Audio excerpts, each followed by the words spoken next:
Frankie, I got to play you something. I've only seen some of the quotes. I haven't watched it. So Ian Begley of SNY reported that James Dolan spoke to the Knicks before the playoffs started, gave this great speech. The Roommates podcast, which is Jalen and Hart's podcast, released the speech that Dolan gave to the Knicks right before the playoffs started. I want to play this for you because could you ever imagine Woody Johnson giving this type of speech? Remember, Dolan was thought to be a worse owner than Woody.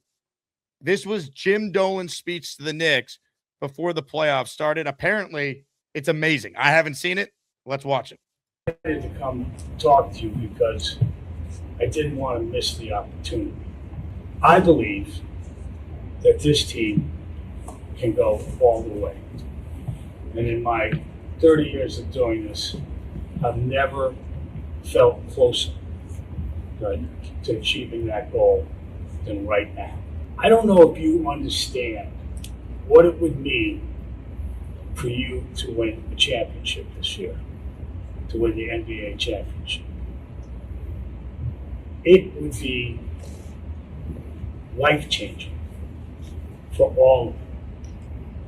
It will stick with you the rest of your lives. And if you don't win, you'll be thinking about it the rest of your lives. And why I'm here is because we have 10 weeks in your life to achieve something that will stay with you the rest of your life and the rest of my life. But you're gonna have to give it your all. You're gonna have to give more now than you've ever given before to this team and to your careers. And the big word is sacrifice. You're going to have to sacrifice if you want to achieve this. You have to have a discussion with yourself about what these next 10 weeks are. Because it's only 10 weeks. It's not a long time. But if you can now focus yourselves, sacrifice everything around you for these next 10 weeks to win that championship, I believe you can do it. I've seen you do it this season. And you've seen yourselves do it. You know you can do it. I believe you know you can do it. But will you do it? For the next 10 weeks, this has just got to be all about us and about how we play. It's not who we play, it's how we play. Because I believe this team can beat anybody in the NBA. We've already shown that we can. So it's not who we play, it's how we play. So when you go home and you talk to your brides and your significant others, I do want you to tell them one thing that I said. When we win the championship, right, we will get rings. And when we get rings, so will they. I will buy a ring for each one of your significant others because their contribution is going to be very important to this team winning. I like that.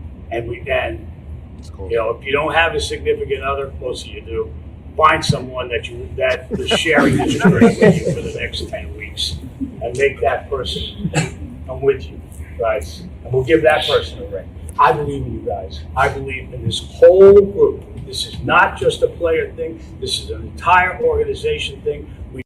Real quick, we'll get back to Jim's speech, but I need to play this. Hey, congrats on the sex. Okay, continue. We've been working at this for years to get ourselves to this point, and now 10 weeks. Can you do it? Can you focus for 10 weeks? If you do that at the end of 10 weeks, we're walking out of here with rings, right? And we're walking out of here with a moniker on ourselves that will never, ever go away. Me too.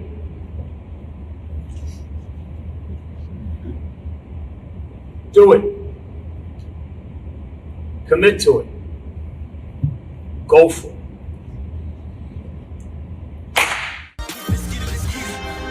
That's a great speech, man. That was crazy. I would not expect that from James Dolan, huh? Shout out to James Dolan, man. Yeah. Worst owner in sports. Knicks can never win with him. Doesn't know how to hire anyone. Dysfunctional franchise. These are the things that were said about that man 5 years ago. 5 years ago. Try 5 months ago. It's just He has stayed out of it. He's allowed his basketball people, led by Leon Rose, to go out there and run the show. And the Knicks are world champions. And I'm telling you, the Jets could do it as well with Woody as their owner. Woody Johnson can own a team that wins the Super Bowl. It's possible. Definitely, man. Yeah, things change. Things change, Jake. And I hope the Knicks become inspiration for the Jets, and they absolutely should.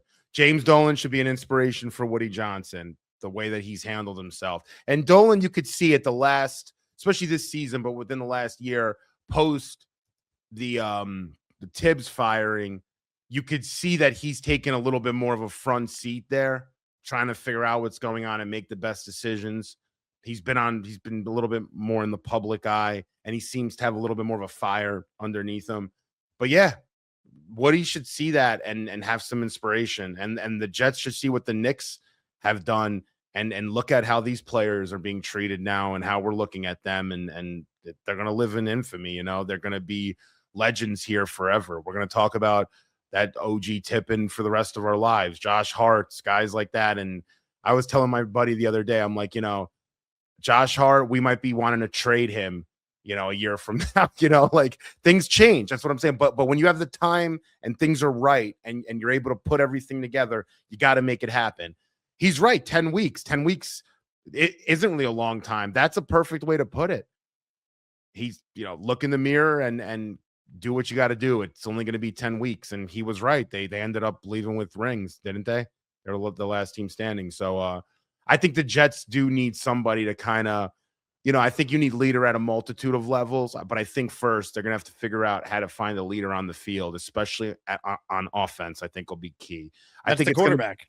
It's got to be. But if you want unless it's like the Cowboys, Michael Irving was their leader, but like that usually doesn't happen like that. But yeah, but like their Brunson is the quarterback totally in football. But here's the thing, like it could be Geno for a year, just like it was Julius Randle until it was time to upgrade and keep leveling up. Brunson was added with Randle still there for a year and a half. Like it's, again, I think I made this point this morning. The Jets are in hell right now. We can't think about getting to where the Knicks now are, which is world champions, until you get out of hell first. The Knicks didn't just go from awful team to playoff contender and winning a title. This was a gradual build where they hired Tom Thibodeau when he took over a 30-win team, made them a 40-plus win team, and they went to the playoffs and lost to the Hawks in 5 games, but they restored order as a franchise. They were not inept. They were a franchise that was on the rise. They had resources to build the team, and Leon Rose beautifully put it together, right? Like the Jets need to win games to establish some sort of winning culture, that they're not just a joke. You can't go from hell to the top of the mountain. You got to get out of underground before you could start climbing up. They're underground still. That's my big thing with what the Jets have to do. Yes. The foundation's being set right now, and you see it. You know, look at what the Golden State Warriors, when they moved on from Mark Jackson, that next year, Steve Kerr, they won the championship. This is a very similar situation with the Knicks. And I think looking at the Jets right now, I feel like we're setting up ourselves to find the right coach to move us forward a few steps or many steps, make some runs, and then it might take that next guy. You're even looking at another coach to really put this thing over the top. Coaches come and go fast in the NFL. So like I know thinking 2 coaches down the line is nuts, but I'm thinking Super Bowl now, you know, not because of the Knicks. Like I think about Super Bowls, man. Like we've been talking about this team for how long? I've been a Jets fan my whole life. We're still reminiscing with the Rex days and going to back-to-back AFC championship games. This team's eventually got to put it together. Why the hell not? They do. I hate saying it. I always tell people, Jake, I'm like, I know everyone calls me tanky and whatnot, but tanking was a thing to find a quarterback to get closer to eventually winning a Super Bowl. That was where tanking came from. I don't want to lose games because I think it's funny when the Jets lose. I want to get a quarterback, and I think we have a good enough foundation, which I've said on your show many times. The tackles are there. The receivers are there. The tight ends are there. What the hell else do you want on offense? The Jake Asman Show is now presented by PrizePicks. PrizePicks is a daily fantasy app made simple. Just pick more or less on your favorite players' projections and build your lineup in seconds. Download the PrizePicks app today. Use code to get $50 in lineups after you play your first $5 lineup. And PrizePicks is already offering NFL futures, including futures for New York Jets players. Take a look at the lineup that you see on the screen. Garrett Wilson, more than 4.5 reception touchdowns. David Bailey, he's going to have at least 7 sacks his rookie year. Arvell Reese, almost a Jet. I think he'll have at least 3 sacks in his rookie year with the Giants. That is a 3-pick power play, $10 to pay out $60. That is just an example of some of the lineups you can make over at PrizePicks. Make your own lineups today for any sport. Just download the PrizePicks app, use the code HMA, and get $50 in lineups after you play your first $5 lineup. I want to read you a couple quotes here from Aaron Glenn talking about the Jets' philosophy this offseason. He said, in a nutshell, they wanted to get bigger to compete in a, quote, big man's game. The first quote is from Rich Cimini's article. Everyone should check it out. Rich's Sunday weekly Jets notes column is a must read if you're a fan of this team. And obviously, Rich and I do a podcast together, so you can get Rich's more thoughts on these topics every week on the Jets Collective. But Aaron Glenn said the line, mass kicks ass, and that the Jets shifted into jumbo jet mode this offseason. They traded for T'Vondre Sweat, one of the largest players in the NFL, 366 pounds. That's his listed weight. We talked about this on the Collective. We think he's a lot more than that if you just look at him.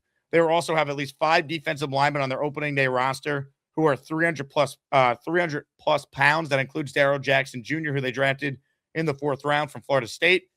Demario Davis, 248 pounds. He's 32 pounds heavier than last season's Mike backer. That was Jamie and Sherwood, who's going to shift over to the weak side.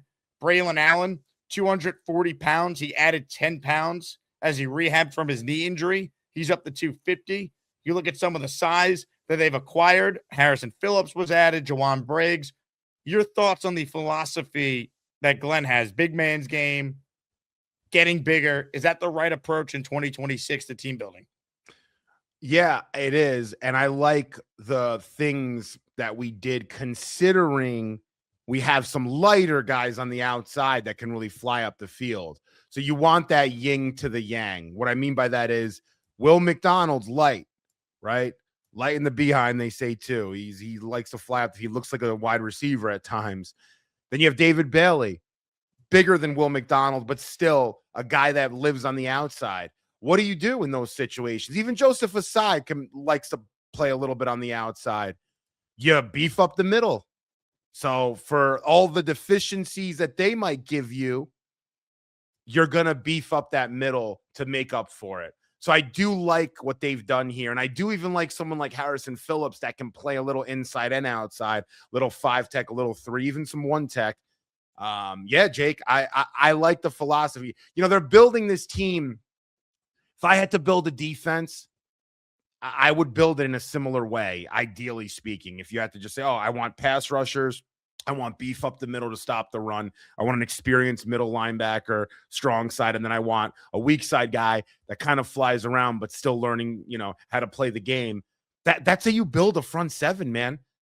The secondary is going to need some help, but you don't fix everything in a year. But yeah, Jake, I do. I think I counted on ESPN 8 guys 300 or more pounds. Now that won't be on the opening roster, but if you go down ESPN, there's 8 technically. You have what's his name too? Anyamata is listed at 300. I don't know what he's weighing in at, but yeah, they made it a point to bring those guys in. Jawan Briggs is a big boy too. He's over 310 pounds. I mean, this defense needs to be good.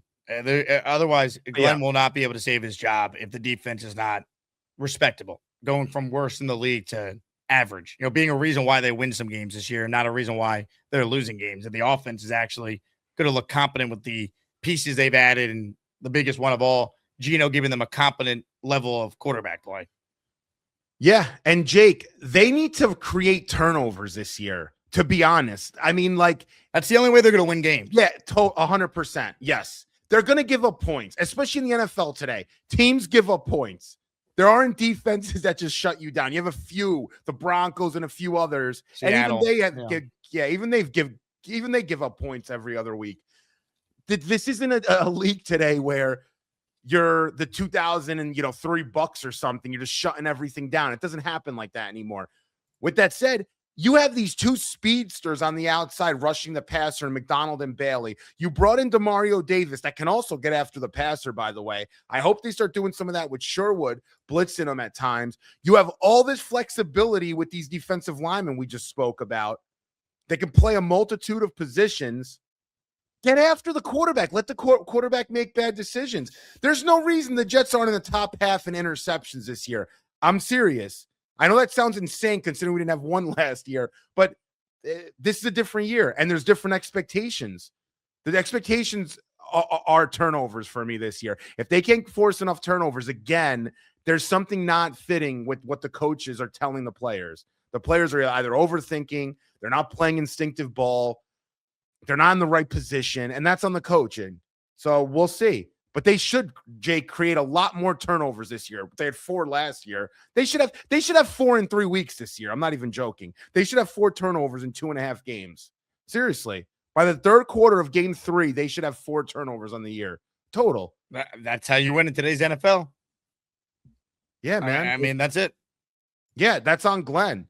Glenn made a career intercept in the football, too. He has over 40 for his career. Literally, Aaron Glenn was awesome at that. That's why it's so embarrassing that stat is on his resume. You're a former Pro Bowl corner, and your team is the first team to ever, will never happen again. That is an unbreakable record to go 17 games consecutively without an INT. I know. It's unbelievable, man. It really is. And someone in the comments I just peeped said, top half in interceptions.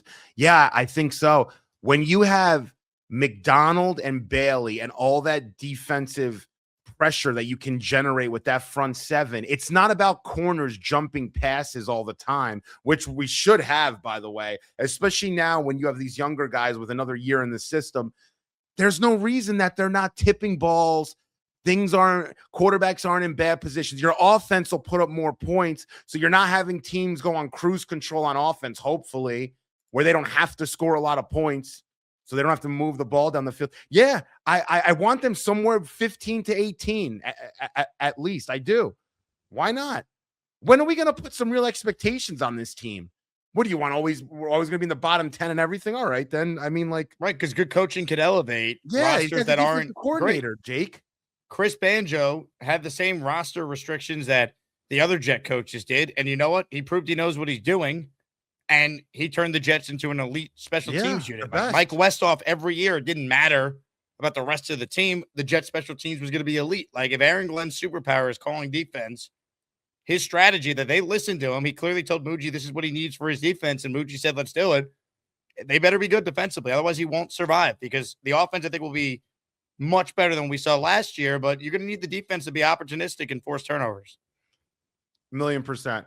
And after last year, where you had 4 total turnovers on the year, 0 interceptions, and you're a defensive coordinator at heart, and you say that's your superpower, and you came here underneath those principles of being a tough guy and a defensive coach and whatnot, even though you said you're the CEO, we know you're a defensive guy. You better be planning to put together a defense that's scaring opposing offenses. You could win football games, like you just said, getting turnovers. He should be putting blitz pressures together. Yeah, if you give up a deep play, let it go. Come after them again the next play. This front 7, if this guy knows how to put things together, they should be able to get a lot of pressure on the quarterback. We have players that can do it. Will McDonald had 4 sacks in a game last year. I know he sort of disappeared in the other 70% of his games, but that's also because the team's behind all the time, or the other team's up by so much, they put their offense on cruise control. They're not doing anything special, but the guy can obviously get to the quarterback. David Bailey obviously can.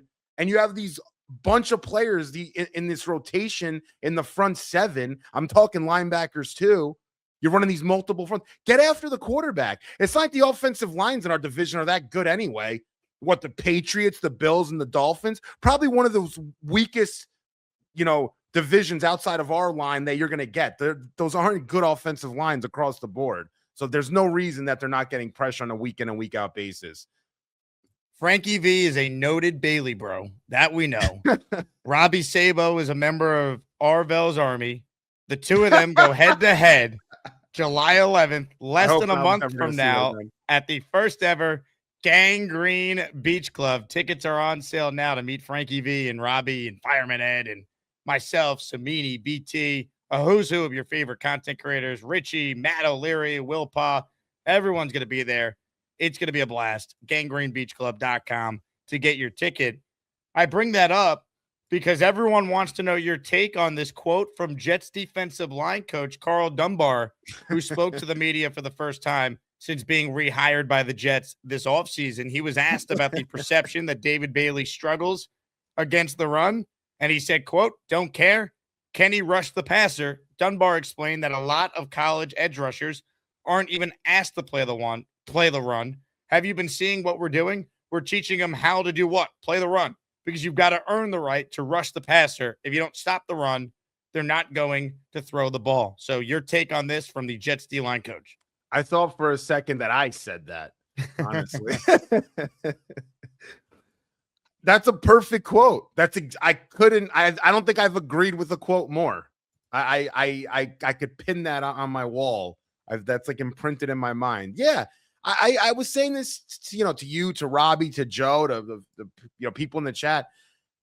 The guy can get to the passer at such an elite level.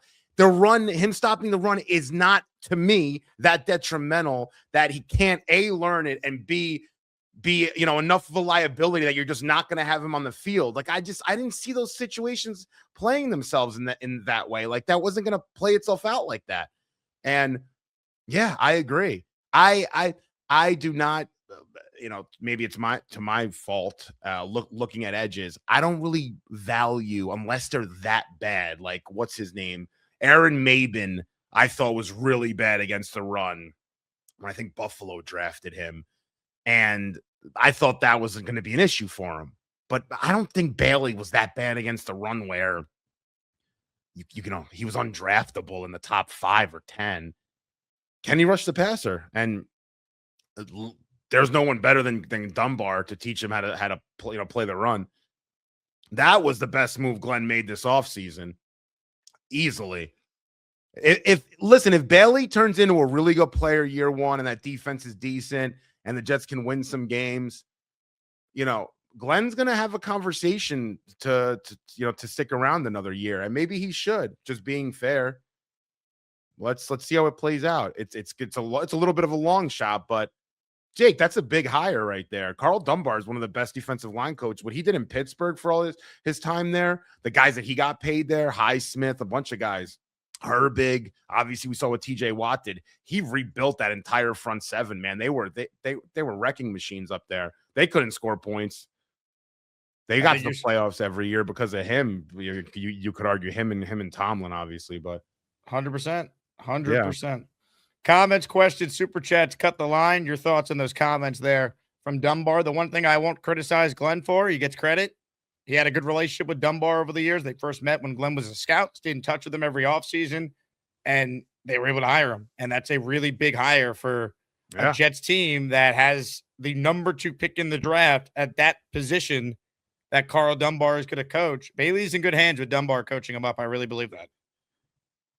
I mean, Jake, you could not have found a better defensive line coach for David Bailey than Carl Dunbar on a multitude of levels.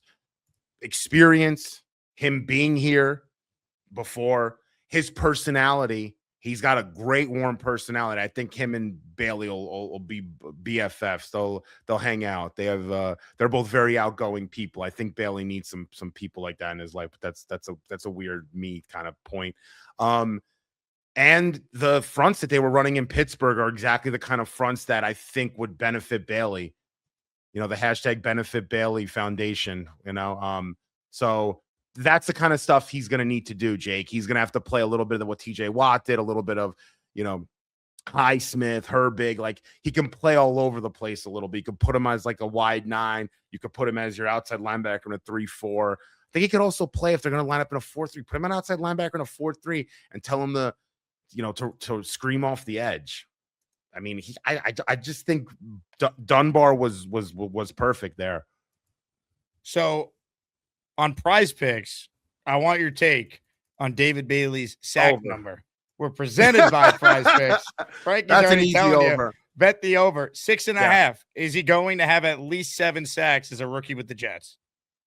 I have a bet with someone, or I have a bet on this show that he's gonna get closer to double that than he will that.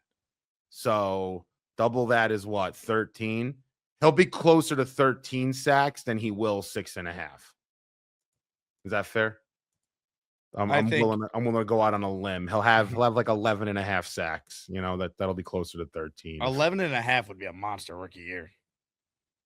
Yeah, that's a walk in the park for Bailey. You kidding me? You think he's gonna have? Do you actually think he's gonna have 11.5 sacks? I think he's gonna. No, I don't. I think he's gonna have. I think he's gonna have 9.5 to 10. I think he's gonna have close to 10.5. I do. I think he's gonna have a game where he's gonna have 2 or 3 sacks, and that'll always skew the numbers a little bit.